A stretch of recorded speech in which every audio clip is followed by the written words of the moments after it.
एक गांव में कृष्णाबाई नाम की बुढ़िया रहती थी। वो भगवान श्री कृष्ण की परम भक्त थी। वो एक झोंपड़ी में रहती थी। कृष्णाबाई का वास्तविक नाम सुखिया था, पर कृष्ण भक्ति के कारण इनका नाम गांव वालों ने कृष्णाबाई रख दिया। घर घर में झाड़ू पोछा, बर्तन और खाना बनाना ही इनका काम था। कृष्णाबाई रोज फूलों का माला बनाकर दोनों समय श्री कृष्ण जी को पहनाती थी और घंटों कान्हा से बात करती थी। गांव के लोग यही सोचते थे कि बुढ़िया पागल है। एक रात श्री कृष्ण जी ने अपनी भक्त कृष्णाबाई से ये कहा कि कल बहुत बड़ा भूचाल आने वाला है, तुम ये गांव छोड़कर दूसरे गांव चली जाओ। अब क्या था? मालिक का आदेश था।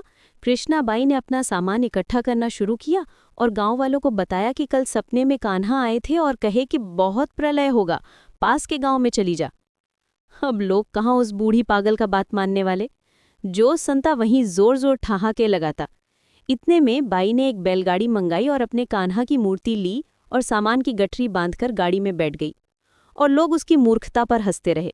बाई जाने लगी, बिल्कुल अपने गांव की सीमा पार कर अगले गांव में प्रवेश करने ही वाली थी कि उसे कृष्ण की आवाज आई।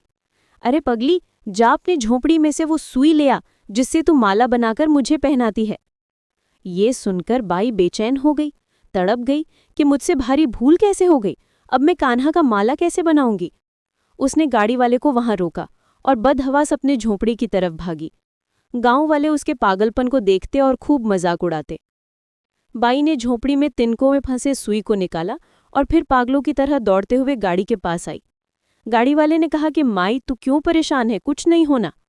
बाई ने कहा कि अच्छा चल, अब अपने गांव की सीमा पार कर। गाड़ी वाले ने ठीक ऐसे ही किया। अरे ये क्या! जैसे ही सीमा पार हुई, पूरा गांव ही धरती में समा गया, सब कुछ जलमग्न हो गया।